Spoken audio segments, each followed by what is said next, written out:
It's midnight at the Shady Oaks apartment complex. A resident is walking back to his apartment when suddenly he's shot by an unidentified man. I could have sworn I heard a gunshot or a firecracker, and I'm not sure which one.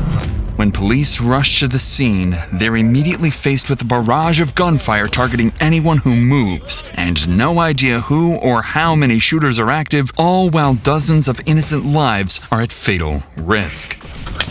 More shots being fired right now. Just calm down. What kind of injury do you have? It's a gunshot. Okay. Who shot you? I don't know. Go get her. I'm gonna get snipers put up on the east side. Yes. Get over here! Get over here! Get down on the ground now!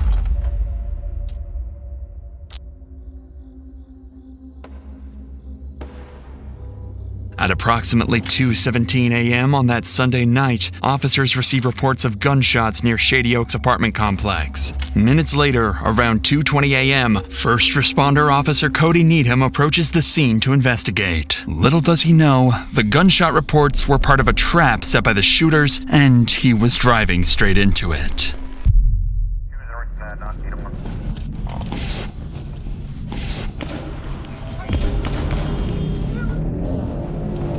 I think I've been shot.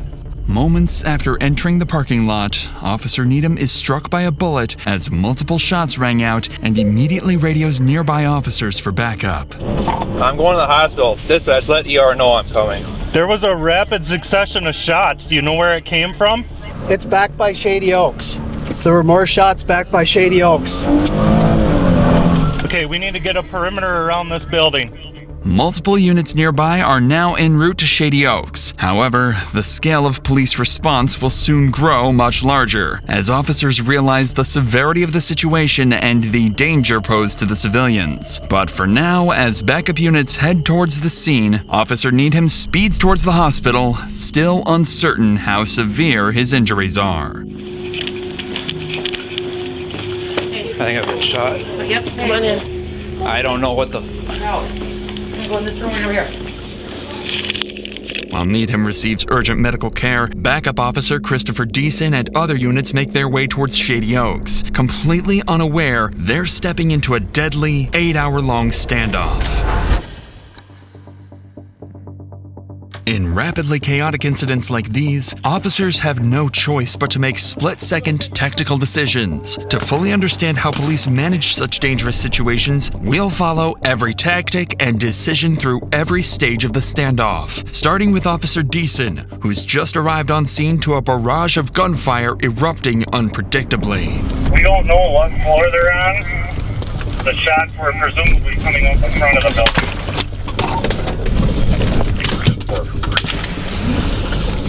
More shots being fired right now.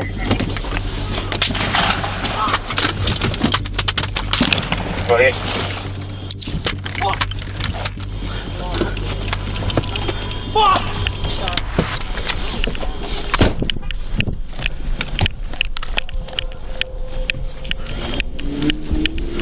You being shot at? You okay? Just calm down. Calm down. I only have a pencil. I didn't get hit. Phone calls. What? Is that your car? Mine over there, yeah. No.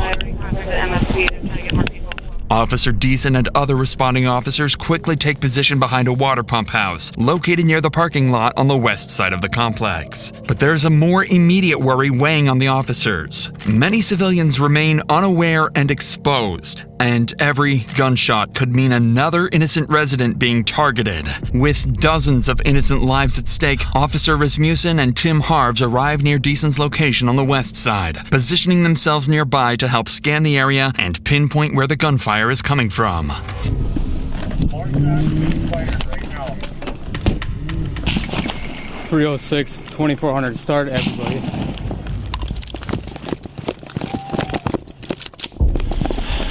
As soon as as I got around the corner out here, he started shooting at me. Me and Decent pull up here. It was what, 3-4 shots? And when I pulled up here before, we got shot at before. So somebody's shooting out the window of the building. Chris, can you come over here? They're shooting at any law enforcement that comes through. If we go out any further, we're going to get shot at. If this is an active shooter, we need to get a team ready. We need to probably start dealing with it. At this stage, the situation facing officers is extremely dangerous. The Shady Oaks apartment complex contains approximately 126 units, and with near zero visibility and gunshots ringing out unpredictably, police have no way of pinpointing exactly where the shooters are located, whether they're barricaded, mobile, or roaming freely, or even how many shooters are active. What's more alarming is that officers don't yet realize they're dealing with a carefully planned ambush, and the next few minutes will make that terrifyingly clear. We want to get eyes on the building. We need to get cars there. We need to get back over here, right? Yeah, so we're probably gonna have to. Where the fuck is this guy? He's close. Yeah. He's outside, I bet. Yeah.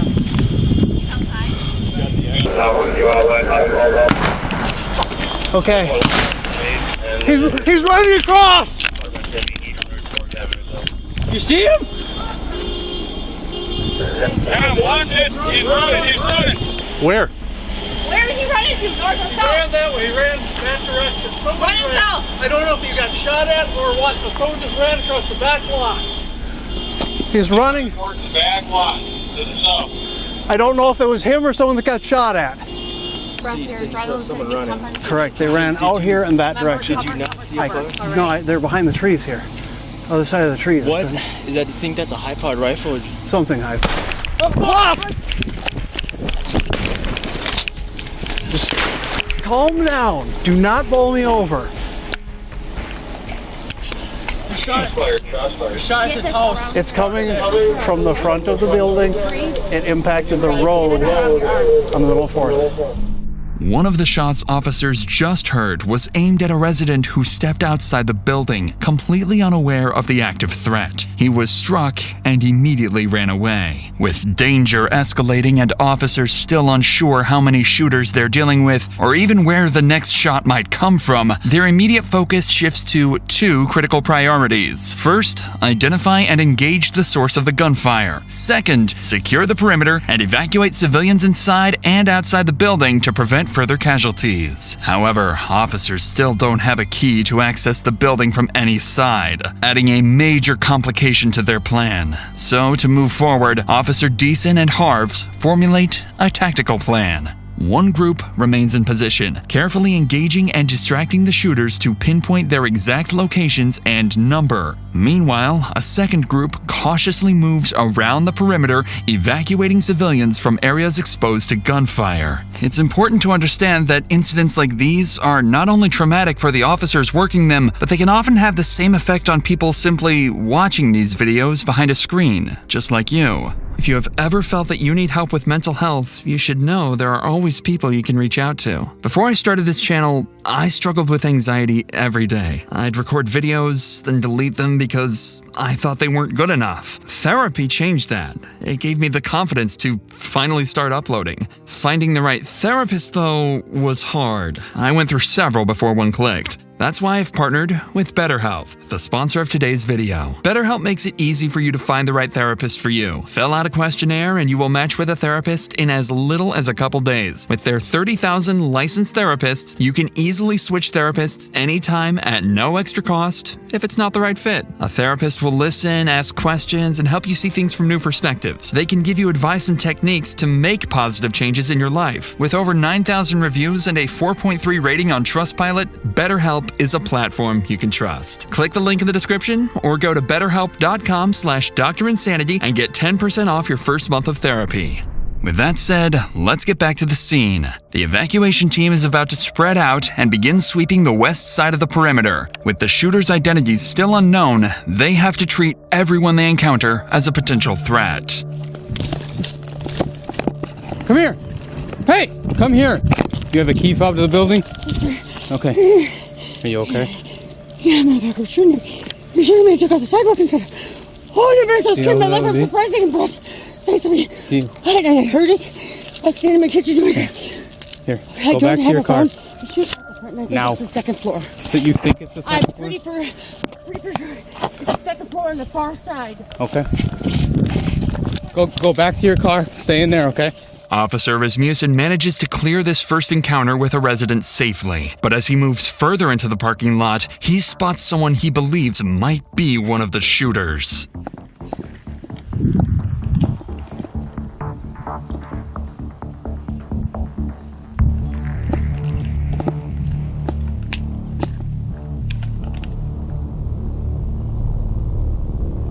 Stop! Right now! Stop! Turn around! Drop to your knees. I got a guy that just walked out. He's in the parking lot. I got him at gunpoint. I need somebody around here. Stay where you're at right now.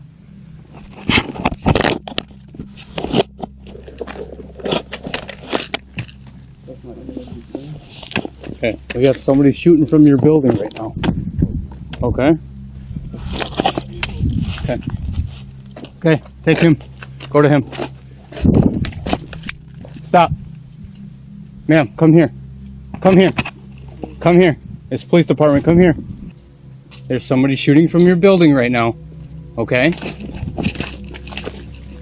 So keep your hands out of your pockets, please. I'm sorry. Go to that red car over there. Okay. Go. The individuals turn out to be residents, completely unaware of the danger they've just narrowly avoided. But Rasmussen's attention quickly shifts towards two more residents exiting from the back of the building, one clearly injured and struggling. Keith, you got up in the building? This way. This way.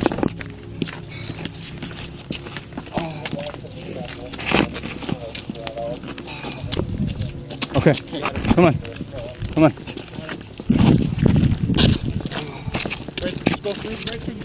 Okay, right here. Now, I handed my phone off, so I have no way back. Okay, well, you're not going back in anyway, so you're fine. Okay. Are you hurt at all, sir? Or just the one? Just me. Okay.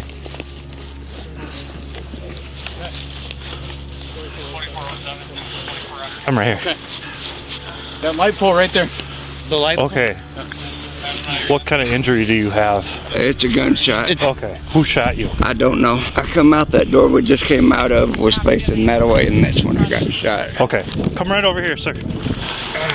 Just hop right into the back seat on that side.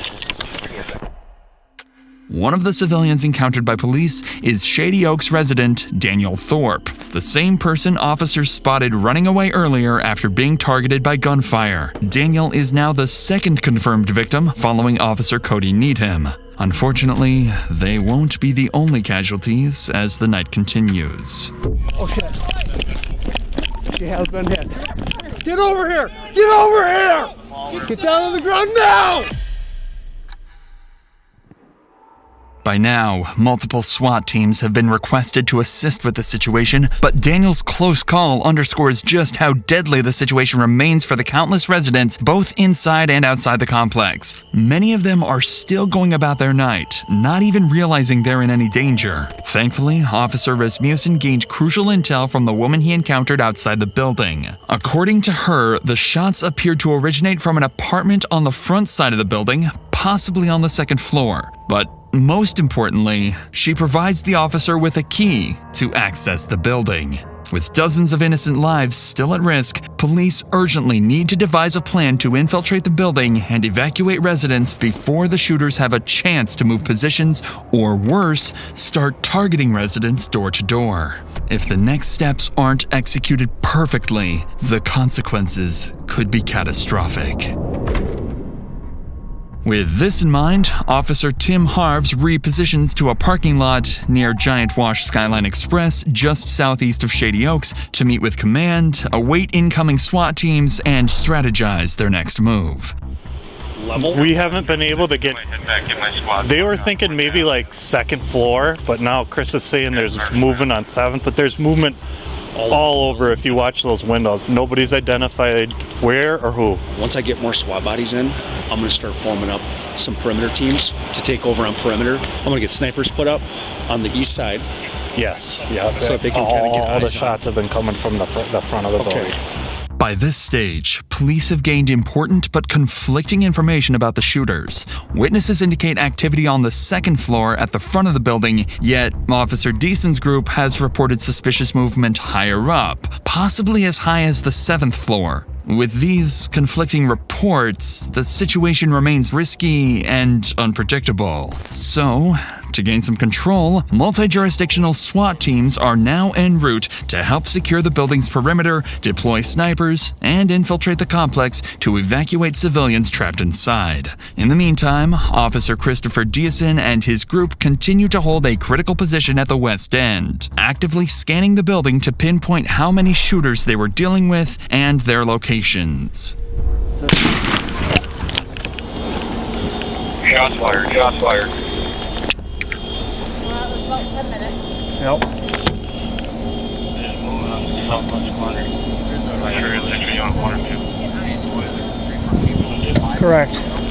Correct. Some are moving towards this.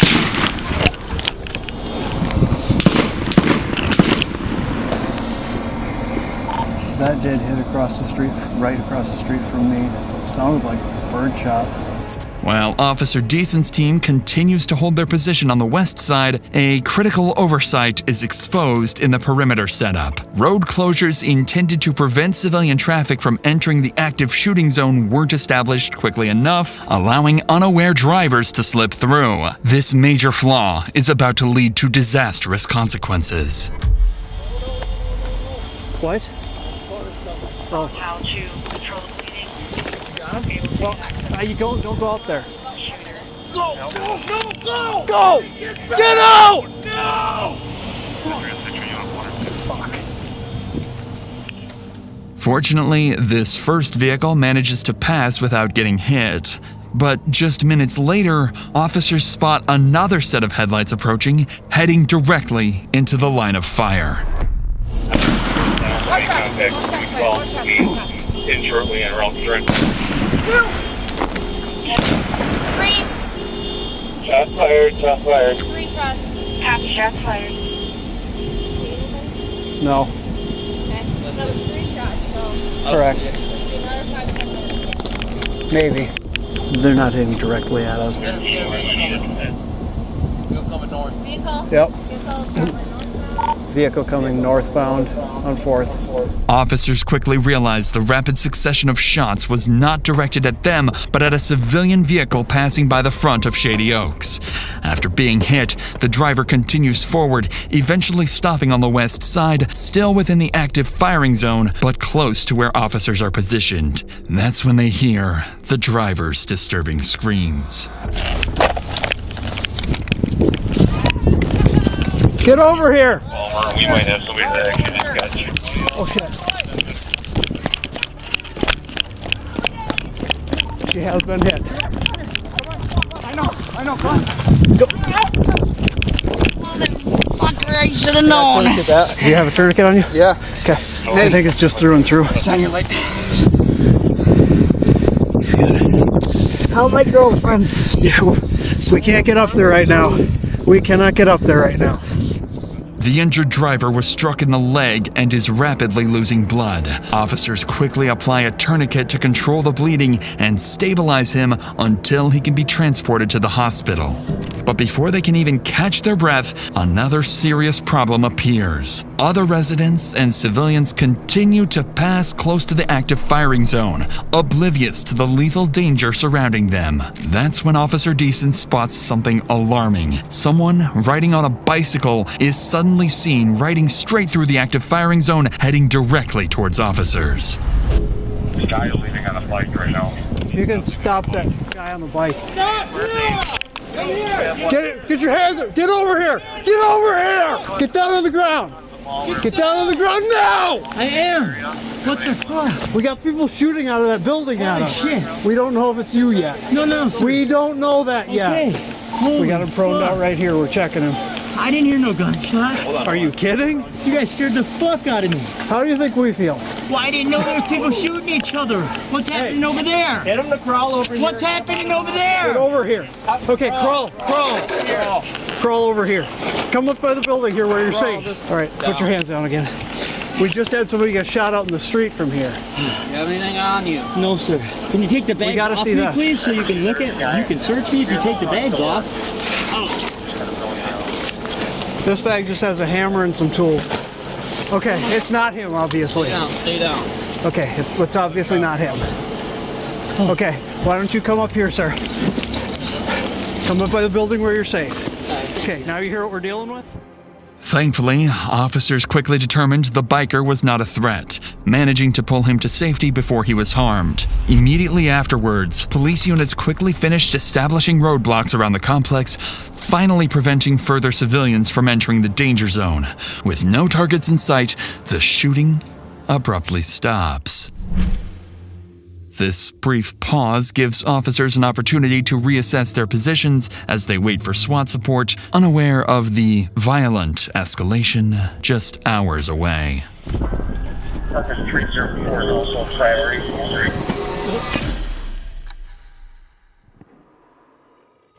Do you think it's gone quiet because he just hasn't had anything to shoot at? Yeah, possibly.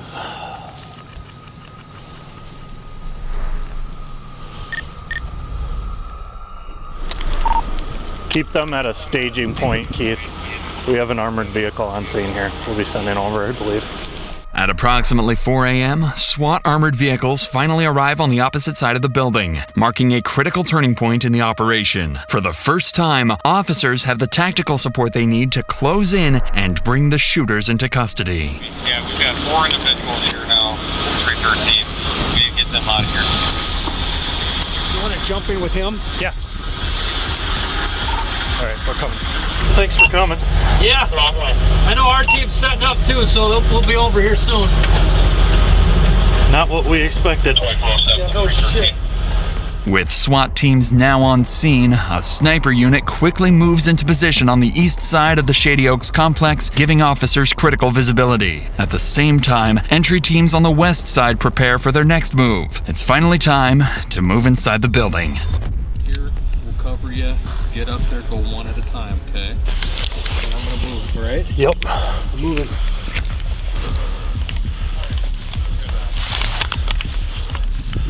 .306, we're by the dumpster where you were. What's your 20? It's gonna keep getting loose. Go.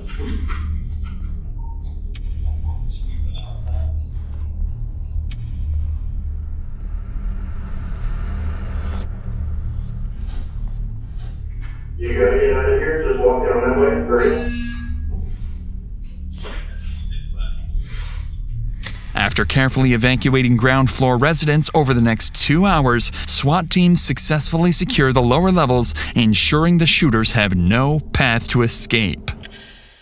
As the sun rises over Shady Oaks, police gain a critical advantage: daylight. With improved visibility, they deploy drones overhead, giving officers a clear, real-time view of the complex. As the drone hovers above Shady Oaks, officers notice movement on the 3rd floor. Someone barricaded near a window in apartment 303. Snipers positioned across the street quickly adjust their aim towards the apartment, while officers remain on high alert, knowing other suspects could be hidden throughout the building. Over the next hour, tensions escalate as the barricaded shooter fires and destroys a police drone monitoring his position. At around 8 a.m., negotiation teams attempt to make contact, urging the shooter to surrender peacefully. But despite repeated attempts, he refuses to respond. By 10 a.m., after over 8 hours of standoff and with peaceful options exhausted, an armored SWAT vehicle pulls up directly into the shooter's line of sight, preparing to launch enough tear gas canisters to saturate the entire apartment.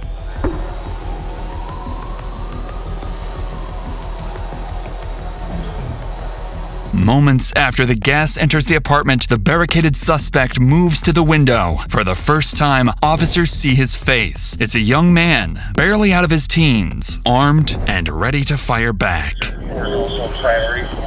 Following the shooter's reaction, a single, carefully aimed sniper shot shatters the apartment window, sending shards of glass directly into the shooter's forehead. Moments later, he appears from the window holding a towel to his face, clearly weakened and disoriented. A SWAT team immediately rushes to apartment 303 to apprehend the shooter. Inside, they find him wounded but cooperative, quickly placing him into custody and escorting him out of the building. Apartment 304 is also a priority. What our sheriff did for double check 45 minutes in the freezing rain. You guys are good. Get some change in the left pocket. Big ass baggy pants. Check down by his feet. Nothing on his feet. Not having your 38. Buddy, can you spread your legs real quick? I have nothing. You see hands pulled up at least a little bit. Yep. Ow! Fuck! My arm. There you go. You want to switch out doctors? I can give me an IOU. The shooter is soon identified as Devin Matthew Wayland. Inside his apartment, officers recover multiple firearms, including the rifle used throughout the standoff. Officers continue to search the complex, and after a thorough sweep, they find no other threats, confirming Devin was the only shooter. As he is transported to the hospital for medical treatment, detectives begin rehashing details of the shooting. That's when they make a troubling discovery. The initial 911 call reporting fireworks had been placed by Devin himself. I sworn I heard a gunshot or a firecracker, and I'm not sure which one. Investigators quickly realized the call was a deliberate attempt to lure responding officers directly into his line of fire. Given the calculated nature of the ambush, they suspect that Devin may not have acted alone, that he could be linked to a larger threat, perhaps associated with an extremist group or a broader violent plan. With this in mind, detectives bring Devin straight into an interrogation room as soon as he is medically cleared, urgently seeking answers about his true motives and whether any additional attacks were placed. Hey, Devin. Hello. How are you? I've been better. Yeah, it looks like it. Feeling okay though?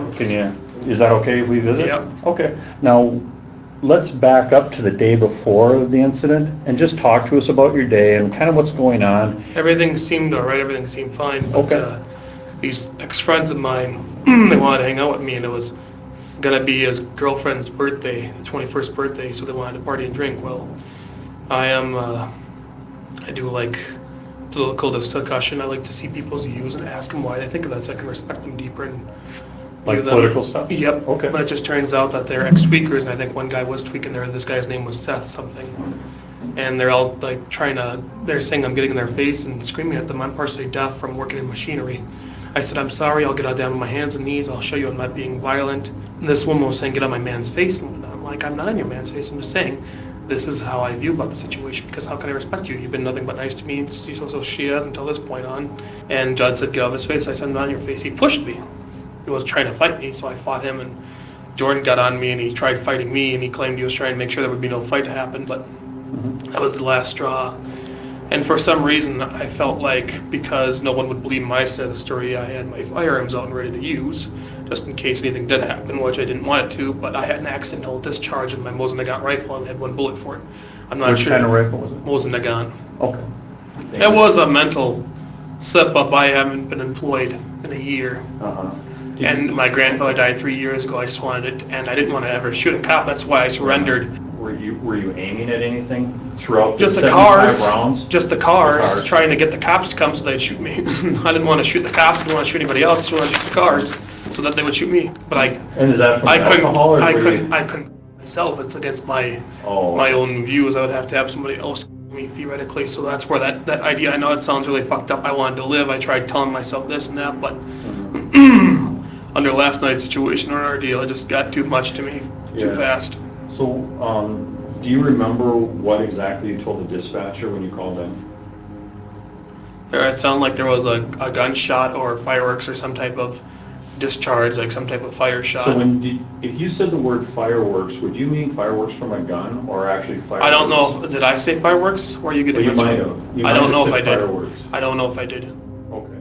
Perhaps the most striking thing about Devin's confession is his description of feeling trapped between a desperate wish to die and an inability to harm himself, a psychological state commonly known as suicide by cop, where someone intentionally provokes law enforcement into using deadly force to end their own life. Following the interrogation, detectives determined that Devin Wayland acted alone, ruling out connections to any larger extremist groups. Devin admitted to intentionally provoking police to respond with deadly force, driven by anger and humiliation after an earlier confrontation at a party. Thankfully, the 3 victims wounded in the shooting, including Officer Cody Needham, would ultimately recover from their physical injuries. When Devin's case reached trial, Minnesota's Court of Appeals rejected the argument that his actions were solely driven by suicidal intent. Although Devin claimed that provoking police into shooting him was his primary goal, the court found his broader actions of repeatedly firing at officers and civilians to clearly indicate a deliberate intention to kill